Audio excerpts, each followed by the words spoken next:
Ho, ho, ho.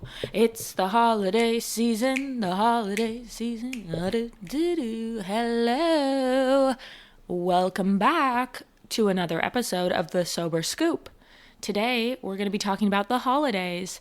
Thanksgiving, Christmas, Hanukkah, New Year's, whatever you celebrate. Today, we're going to be talking about how to survive your first holiday season sober without alcohol, even though alcohol is so ingrained in the holiday season, right? Like, as drinkers, the holidays are a time, at least for me, I viewed it as like all bets are off. Drink as much as you want, have a mimosa in the morning. If, Christmas Eve is on a Tuesday, then so be it. I'm still drinking at 7 a.m. the moment I wake up. It's like, it just gives you a free pass to drink however you want. And, during the holidays, you are having to spend time with people who maybe you don't typically spend time with. Maybe you have a history with somebody. Maybe it's just random family members that you only see once a year. And so you're like having to catch them up on the last year of your life. I mean, it can be awkward. It can be uncomfortable. The holidays are just a funky time for a lot of people. Some people love spending time with their family. I'm blessed to have, a family that I love and that supports me and everything. But for some people, that's not the case.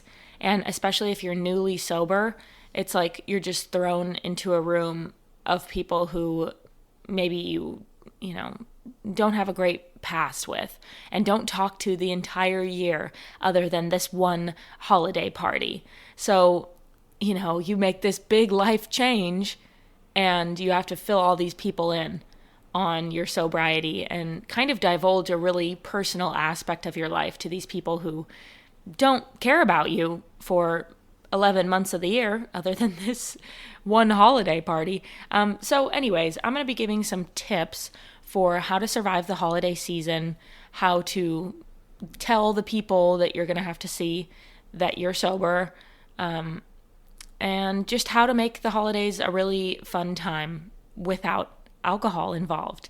So let's get right into today's episode. Welcome to the Sober Scoop. This is a judgment-free zone where we talk about how to get sober and stay sober. You're not alone. I hope you feel seen. Quitting alcohol is the best decision I've ever made. All right, I'm going to be giving 3 overarching tips for surviving the holiday season.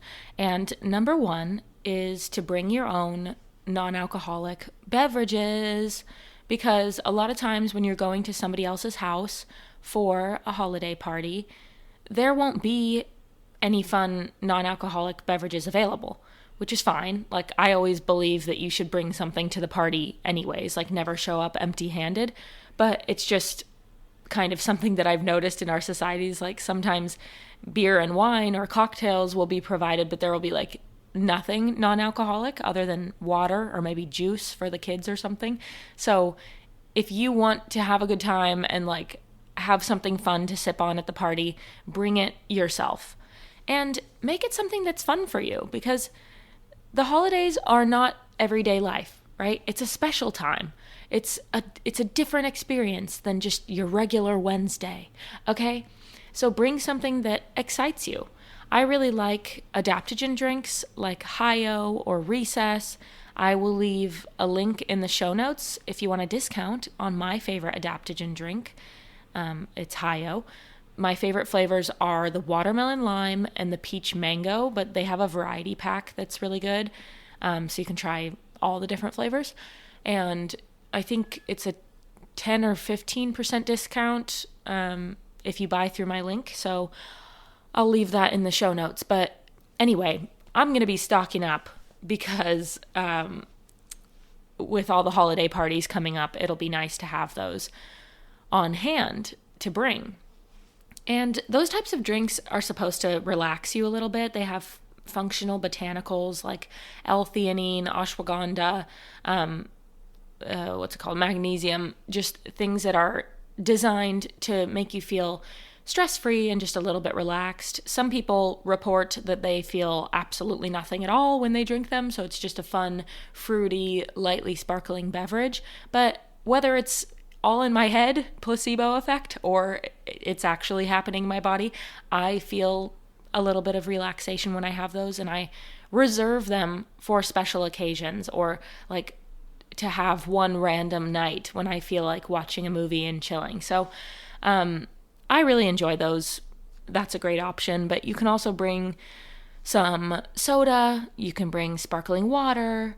I've really been enjoying the sweet tea from Liquid Death, and that's kind of fun because it looks like a beer. So if concealing the fact that you are sober is important to you at all, you can bring something that looks like an alcoholic beverage. There are also NA wines, NA beers, and I will leave a link for that as well because I have a discount for a great site too that is chock full of NA beers, wines, all sorts of fun things. I mean, that site is so fun to shop if you are looking for just a fun, alcohol alternative to bring to a party. It's really, really fun. And so you can get like NA rosé to bring, or you can make they have canned espresso martinis that are NA, which is fun because it has some caffeine if you're into that. Like, I know I've been on a caffeine fix during my sobriety. So anyway, lots of fun options, but bring something out of the ordinary. Who wants to be drinking a glass of water at the holiday party? Okay. If you're really into health and wellness, then bring a sparkling water or something. Like, bring something fun for yourself. Or Liquid Death even has canned water, so it's in a fun can. I don't know. Whether it looks fun, feels fun, tastes fun, just bring something that's like out of the ordinary for you and special, because everybody else gets to have a special drink during the holidays. You should get one too. My second tip is to dive into other things about the holidays. Like, instead of diving into alcohol, dive into the different foods, dive into desserts and the baked goods. Like, when I was a drinker, I never ate the dessert, ever. I was just so uninterested. I was like, why would I eat the chocolate cream pie when I could have 5 beers? And now that I'm not having the 5 beers, it's like, yeah, I'll have a slice of that chocolate cream pie. Heck yeah. I love trying all the different desserts. Funny enough, I'm not a fan, genuinely, of most pies and cake and cupcakes, which is crazy. I'm like a candy and chocolate person. And if I'm going to have a baked good, it's like a croissant. So anyways, just a random thing about me. But I do like chocolate cream pie, which is something that we serve at our holiday parties. So anyway, dive into the desserts, the little chocolates that somebody brings, the biscotti that your aunt brought over, anything. And it goes for the desserts. So try all the fun desserts that are there, but also the food. Like, yeah, get an extra serving of turkey at Thanksgiving or whatever you enjoy. Have the mashed potatoes. Bring something fun. Like, look up a fun recipe online and make it to bring to your holiday party. Or make a baked good. Practice over the next month making something so that you'll be ready to bring it to Thanksgiving or Christmas. It's really fun to just dive into the food side of the holidays instead of the drink side. Because I was just like obsessed with the drink side, that I was completely blind to the food and dessert side of things. So dive into something else. Get excited about the food and desserts, or maybe a fun mocktail that you're making if you want to dive into the drinks. But try this holiday season. Try all the different foods, try all the different desserts, and have fun with that. Like, I think about all the holiday events that go on, not just parties that, your family's hosting or something, but like a couple years ago, I went on a Christmas light walk. Like, it was this giant park in Los Angeles that you walk through, and it's like a Christmas light display everywhere. And it's like a mile walk or something, and you're walking all through these light displays, and it's really, really fun. And of course, there's a bar with all sorts of fun, crazy drinks you can order. But I decided to check out the food trucks that were there. And I got some pork buns. And I also, for the walking around part of it, I got a hot chocolate with marshmallows and a candy cane in it. You know, it's so fun. You can try other fun things now in sobriety. And this just goes for everything in life. Like, I mean, I'll just do a little example that's right fresh on the top of my head. I was at a Mexican restaurant, and like instead of getting 3 beers or a michelada or whatever at the Mexican restaurant, on my way out, they had a bowl of these like chewy mints that I love. Do you know what I'm talking about? It's those red and white, like giant ones that kind of melt in your mouth. They're so good. And I took 3 of those on my way out. And it's just little things like that where it's like, why not? Yeah, I'll take a few mints on my way out. I'll take a candy cane that Santa's giving out when I go pick up my Christmas tree. I'll get a hot chocolate. It's just fun little things like that. During the holidays, you're allowed to shift that energy of alcohol into something else. I give you permission. Go right ahead. Okay, and the last tip I want to give is that you do not have to divulge your entire life story and why you're sober and how you had a drinking problem to all of your friends and family over the holiday season, if you don't want to, okay? During the holidays, like I said in the beginning of this episode, a lot of times you are spending the holidays with people that you see once a year, maybe twice a year. These people don't know you that well. Maybe they see your updates on social media or something, but they don't know you to your core. And they don't need to know every juicy, nitty-gritty detail of the last 3 months or 6 months or however long you've been on your sober journey. They don't really need to know that if you don't want to share. If you do want to share, if you are already so confident in your sobriety, then that is awesome, and share about that. Like, that's how I feel now at this stage. I'm like passionate about it, and I'll talk about it with pretty much anyone who wants to talk about it, as long as people are respectful and not like digging too deep into my personal life, like, and my problem specifically. But if people just want to talk about sobriety, like, I'm sobriety's biggest fan. I'll talk about that as much as you want to talk about it. But yeah, when it comes to like talking about your problem and how you got to the place that you did, I'm going to be frank, these people don't necessarily deserve to get a super deep insight into your life as a drinker. You know, I got to a really dark place with alcohol.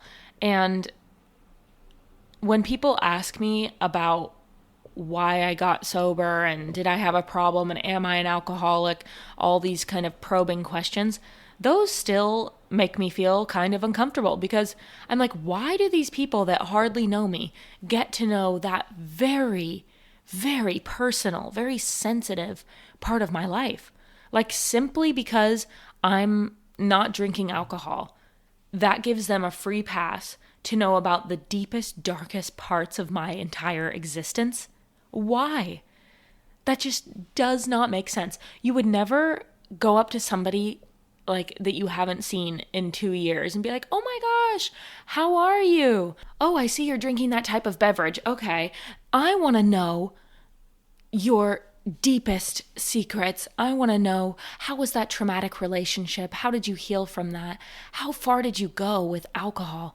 Like, were you drinking every day? How much were you drinking? Were you addicted to alcohol because of the drink that's in your hand? People get to know that? It's crazy to me. Like, I don't know. At family events with people that you don't know that well, that you don't see that regularly, you don't go that deep, right? You kind of keep it surface level. How's work been going? Are you still dating that guy? Oh, okay. Are you seeing anybody else? Like, you know, just surface level life updates are usually what gets discussed at the holiday parties with extended family. And just because you have a sparkling water in your hand instead of a glass of wine, people think that that gives them a free pass to hear about the lowest times of your entire life. It's actually just crazy to think about, and I don't know why people think that they deserve to know that aspect of your life when you haven't even talked to them for a year. Like, I was thinking, this will be my second holiday season sober, and I was thinking about my first holiday season and how, like, people didn't even know that I had gotten sober.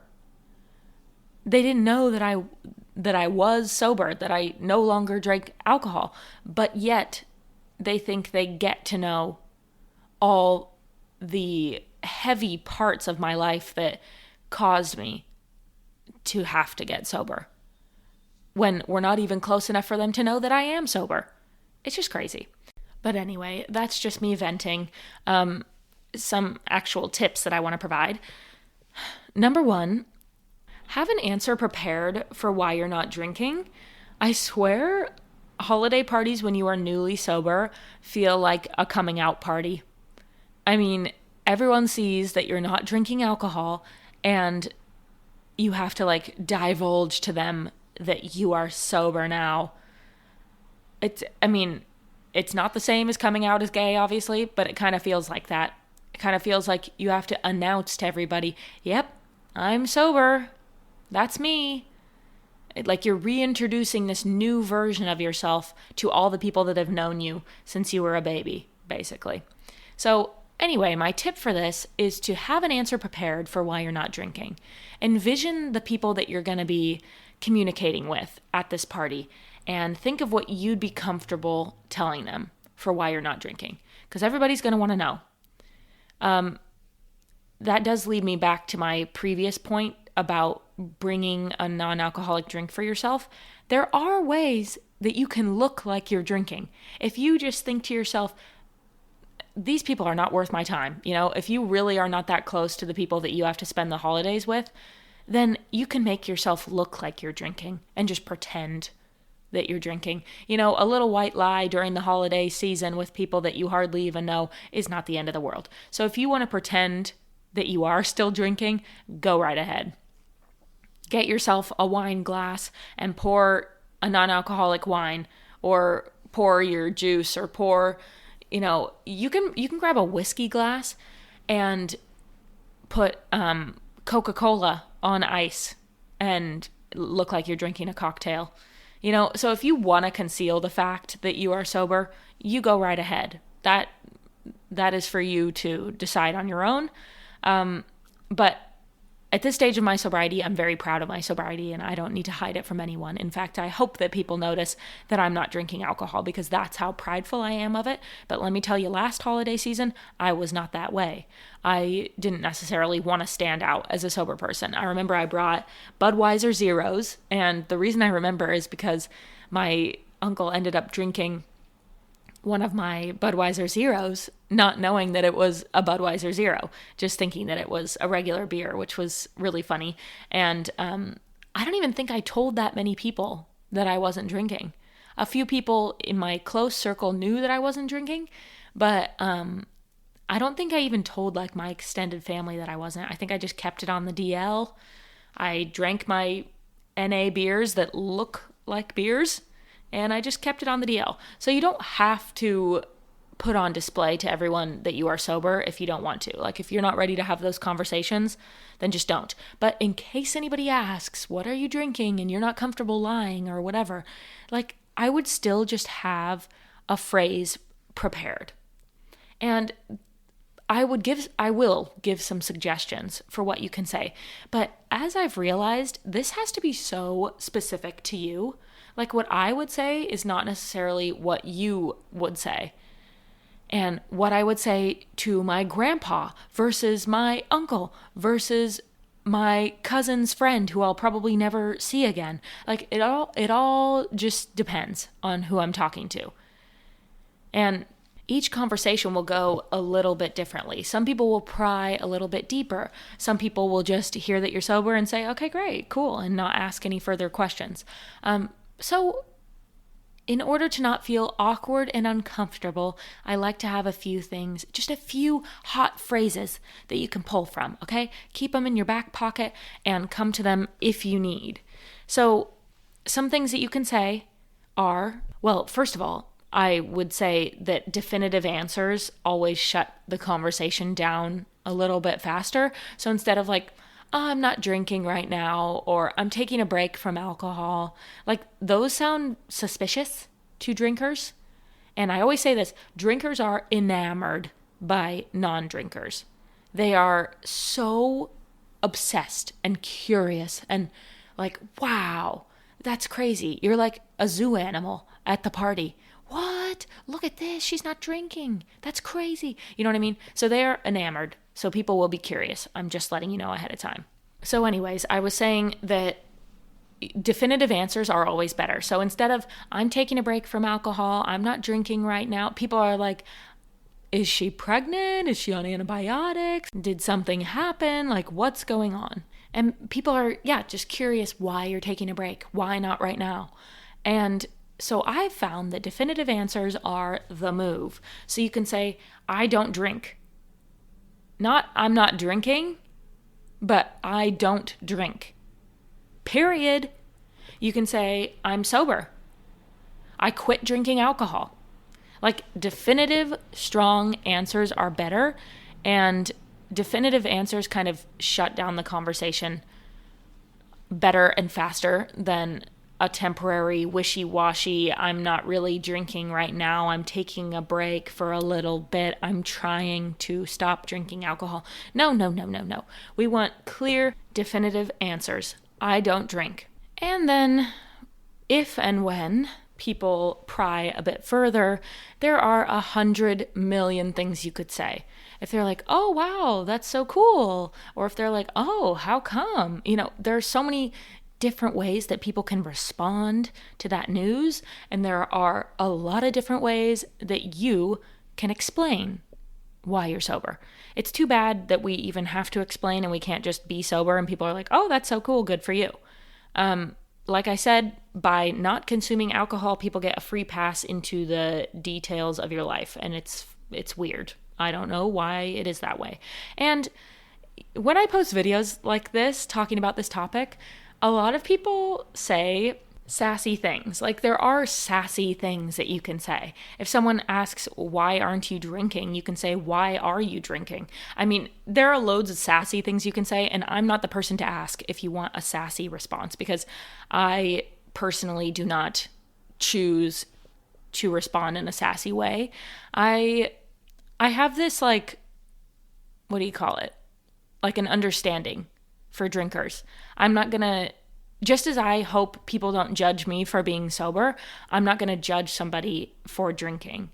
I am passionate about my sobriety, but it's my sobriety. I do not care if other people drink, and I'm never going to be the one to convince somebody in my personal life to stop drinking. I mean, I care about them. I want them to be well, and if there was a problem, maybe I would say something, but also maybe I wouldn't. Like, I don't know. It's just not my circus, not my monkeys type of thing.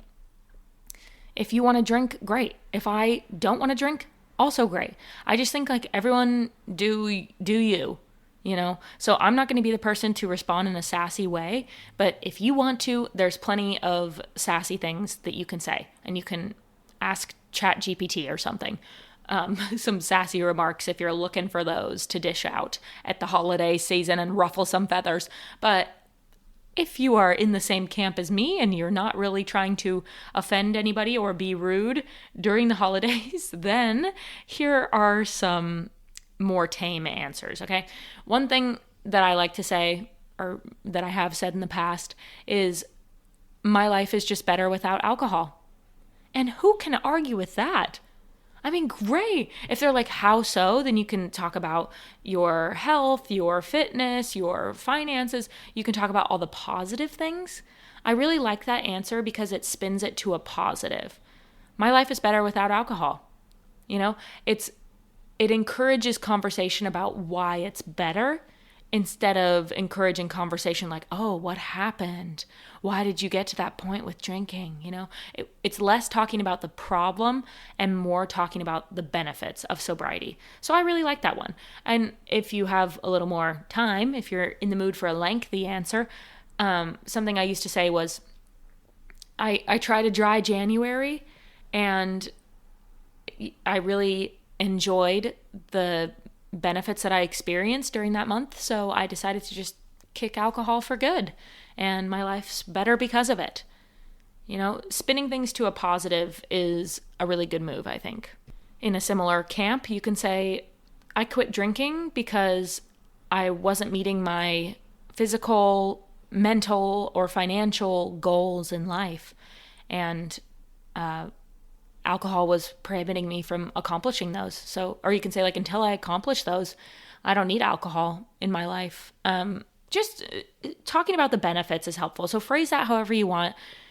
ChatGPT is a good resource. If you kind of know what you want to say, ChatGPT can help it form a sentence that you can tell people at the holidays. So just have a couple poppy phrases. If you want, you can lie. You can say you're on antibiotics. You can lie and pretend that you are drinking. You can do whatever you want. You can lie, you can be sassy, or you can be honest. I like a little white lie, okay? Because I don't want to go into my alcohol problem and how I used to drink 15 beers a day and hide my cans everywhere around the apartment and not let my boyfriend take out the trash because the bottles and cans would be clinking around. So I was hoarding the trash and would only take it out myself. Like, I don't want to dive into all the juicy details of my drinking problem to these people. Okay? But once I became more confident in my sobriety, and especially like having this platform and everything has just made me a lot more comfortable and confident talking about it. I go a little bit more of an honest route these days. Most people know that I don't drink, and like people in my life will stand up for me. So if somebody's asking, people will be like, oh yeah, she doesn't drink. Like they'll jump in and say that. It's just common knowledge now. After I've been sober for over 500 days, and people just know that I'm sober at this point. So that's something you can look forward to, is like you only have to come out to people hopefully once, unless, there's a relapse or something, but I pray that that doesn't happen to you guys. But typically you're only coming out once to these people. So once they know, and you're kind of good after that for the holiday seasons to come. So just know that it's only going to be awkward that first time. Okay. But anyways, if I do come across people who do not know that I'm sober now at this stage of my sobriety, I am a little bit more honest with people. A phrase that I've been using is, I was heading down a pretty bad path with alcohol, and I just wanted to nip that in the bud before it got too bad. I like that because also people are not going to peer pressure you if they know you had a problem with alcohol or you were heading down a bad path. Like, people will joke around and pressure you to drink. If you say, oh, I'm trying not to drink right now, they'll be like, oh, come on, just have one. It's the holidays. Take a shot with us. We have this candy cane cocktail. Just do it. People will try to convince you if you are not strong in your answer. But if you are divulging that you straight up do not drink, and you hint at like the fact that you may have had a problem, people for the most part are not going to try to convince you to drink when you have shared that you had a problem. I mean, that would just be evil, right? And if somebody's pressuring you to drink after you shared that you had a problem, that's not really a person you need to be friends with. You don't need to care what that person thinks. And that should encourage you to even further stand your ground and just be like, seriously? Like, people project their own problems onto others. And I truly think that if somebody is pressuring you to drink, they're uncomfortable about their own drinking. So never, ever take those things personally. You're good and stay strong. But that's kind of the answer that I've been going for recently. But I don't know. It's different for everyone. Like, for example, my grandpa, I don't want him to feel like the burden of my granddaughter had a drinking problem, or that he failed me in any way, or he had an impact on that. Like, he just doesn't need to know that. Do you know what I mean? So for him, it's like, oh yeah, I've just quit drinking to kind of better my life, right? Like, alcohol is not good for you. So that I go that direction sometimes if people just don't need to know. Okay. And then like with strangers and stuff, I just try to keep it simple. I don't drink, and usually they don't go too much further than that. Like, I haven't been drinking for a while. I don't know. This one is very personal, and what works for me may not work for you. So you really just have to find something that feels good. And ask your community. If you're not a part of our Facebook group yet, you can join. The link is in the show notes. It's an online Facebook support group, and people are always in there asking questions, sharing their progress, giving advice, asking for advice, all sorts of stuff. So maybe ask the group if there's a better answer to say for why you're not drinking, or ask your in-person communities, whatever resources you have. Like, ask around, see what other people are saying. Again, ChatGPT can be good for this, because like, you put in what you're comfortable saying, but then maybe say like, cater this to someone that I'm never going to see again, and they don't really need to know the details of my life. Or AI is there. Use it if you want. I am a fan of ChatGPT. But anywho, that is that. Those are my tips for the holidays. Basically, have an answer prepared for why you're not drinking, dive into the desserts and the food at the parties, and bring your own non-alcoholic beverages to enjoy at parties during the holiday season. So, thanks for listening. Good luck. You got this. I'm sure I will make another holiday episode to discuss all of this, because it's a heavy time for non-drinkers. There's a lot of pressure.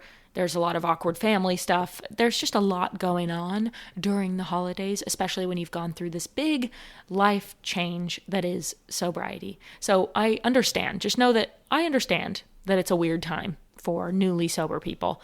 And just stay strong. Get through this time. It's a short amount of time in the grand scheme of things. So push through. Try to really enjoy it. Embrace the aspects of the holiday season that are not drinking. It'll make you appreciate those even more, by the way. All the Christmas lights and setting up your tree, and the Christmas movies and fun Christmassy experiences, and, Christmas or whatever you celebrate, okay? Hanukkah, Thanksgiving, New Year's, all that stuff. There are so many beautiful parts to all of those holidays. So try to just see the holidays through sober eyes. See them for what they are and the magic that they are, without being clouded by alcohol. What a blessing. So happy holidays, and you got this. I'll see you for the next episode. Bye.